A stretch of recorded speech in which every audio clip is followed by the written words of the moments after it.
This brand new report from the Minnesota Wild will change the way you think about this team forever. We're going to be breaking down the AHL and the thought process behind that team with recent articles and reports coming out. We're going to be talking about that as well as, of course, the Marco Rossi sweepstakes. We have another update regarding a new team who has been very much interested in Marco Rossi for quite some time. We're going to be breaking it all down here in this video very quickly before we jump into it. Be sure to hit the sub button if you haven't already. We know that just over 82% of you guys watching right now are not subscribed to the channel. Focus for a spot for all of your Minnesota Wild news. You're in the right spot. Hit the sub button.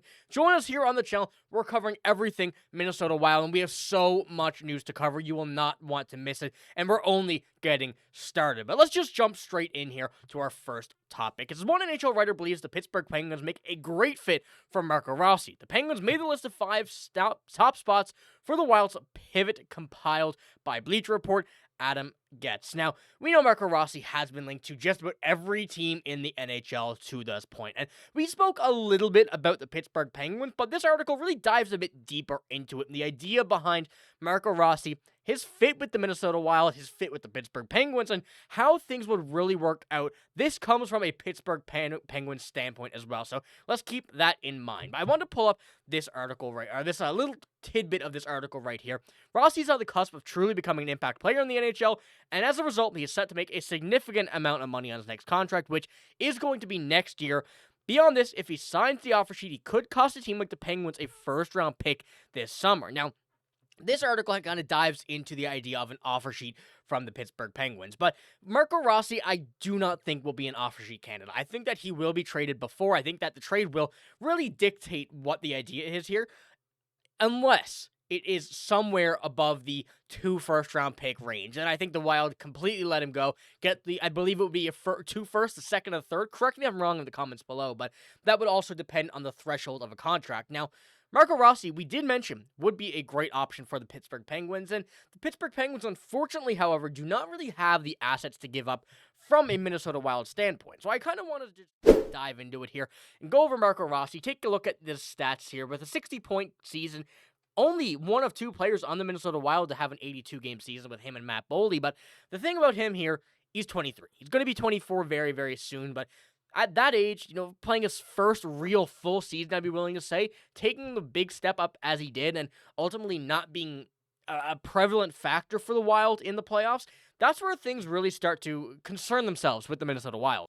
And when it comes down to it, the Pittsburgh Penguins would be a great fit for him, knowing that their average team age is very, very high at this point. They don't have too many prospects, but they're able to get some younger players like this, and Marco Rossi will really fit the bill for the Pittsburgh Penguins. Now, when it does come down to it as well, this is still part of this same article here.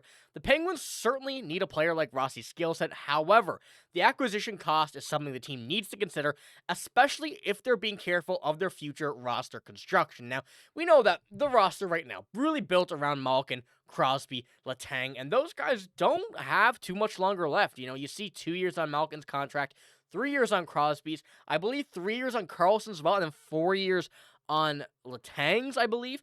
So they have a 3 to 4 year window that I would be willing to call it, that would put these Penguins at a point where, they have that to go.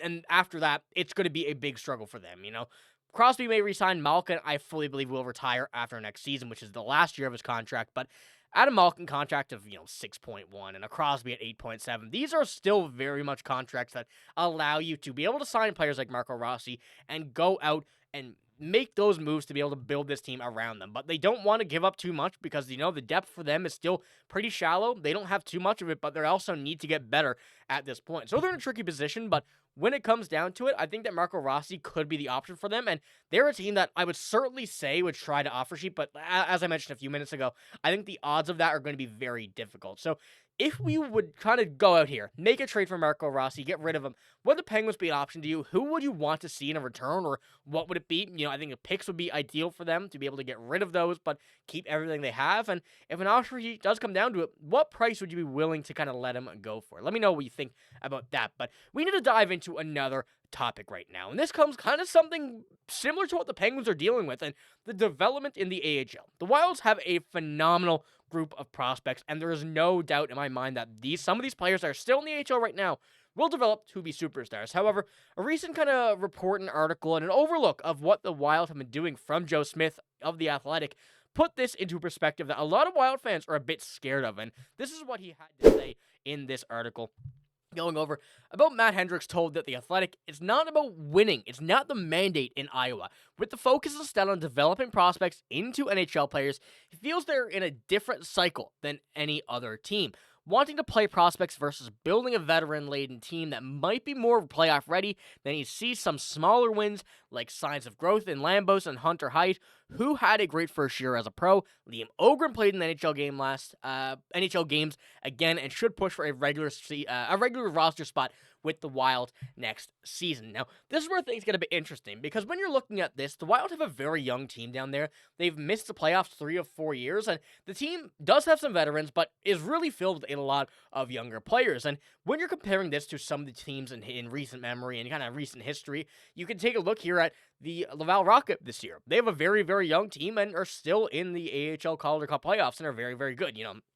They are a bit of a different scenario, but focusing the Iowa Wild on prospect development over winning is something that I think is a big win and a big loss at the same time because it has worked for the Minnesota Wild. There's no doubt about that. Their prospects coming up from the AHL who have made that lineup and gone and taken that jump have been very successful in the NHL thus far. We saw that in Matt Boldy, saw that in Marco Rossi, and you see where they are now. They're very, very good players, but when it comes down to the idea of not trying to win in the Iowa, that is not something I think they should follow. And this really comes as well, from my mind, with something that we have here from John Cooper.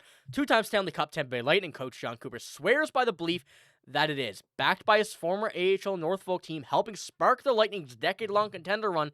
If players learn winning habits in the minors, they could bring them to the NHL, where the Wild are still figuring out how to get past the first round. And I think that really comes hand in hand, and I think John Cooper is a coach that everybody in the NHL needs to follow. He's someone that has had the success, has proven the way to build that success, and has done it with players that he's coached in Norfolk and now Syracuse at this point now. But when it came down to it, that team that he built in Norfolk was pretty much the same and a lot of similar players as it is now. And I think that's what the Wild really need to do. And it's not as easy as something overnight. They can't just go and fix this now in the span of a couple days, a couple weeks. This needs to be something where they focus on winning. You see guys like Tyler Johnson that were there, Alex Killorn. Both of those guys, still young, that were with Norfolk, ultimately became veterans on that team. But even as a veteran, some of the most important players on the Lightning team. And it really comes down to it, because when we look at currently the roster in the minors, of course, Yurov there, that was recent. But looking at Carson Lambos, David Jiricek, Ryan O'Rourke, David Spacek, Jack Pert, on the defensive side of things, Caden Bankier, so many other players here. I don't want to name them all because, this completely defeats the point of the graphic. But when you're looking at the prospects that they have in the minors, as well as the actual prospects that they still have, and Charlie Stramel, and, just to name a few, I don't want to kind of go over this, Aaron Kivihario as well, Riley Height as well. There's so many players right now that are going to need to learn to win before they get into that NHL system. Because if they go to the Minnesota Wild, have never won something, the Wild have a very big issue of making it past the first round. John Cooper is really onto something here, and I think that the Wild need to shift a focus to winning in the AHL rather than just trying solely on development. You can't stray away from that, but you can't focus solely on that. So I want to know what you guys think, mainly about that quote there from the AHL, from Iowa, coming from Joe Smith and the whole idea of that on The Athletic, which is what this topic here was about. And let me know the way that you think about John Cooper, the way he built that Norfolk team into this Tampa Bay Lightning team. It's proven that it works, and that's all I'm going to say on that, because, I'm not a coach for a reason, but let me know what you think. I want to know. I'm very curious about your guys' opinions on Iowa, because, there's ultimately not very much success down there the past few years, but the Wild have been very good. So let me know what you think about that. That's all I got in this video. If you'd enjoy it, give it a like, hit the sub button as well. Remember, we have a lot of content coming. Your support's been absolutely incredible lately. We appreciate every single one of you guys watching these videos, but that's all I got in this video. If you did enjoy it, give it a like, hit the sub button as well. I'm signing out, though. Thank you for watching. Hope you have a great day. See you later.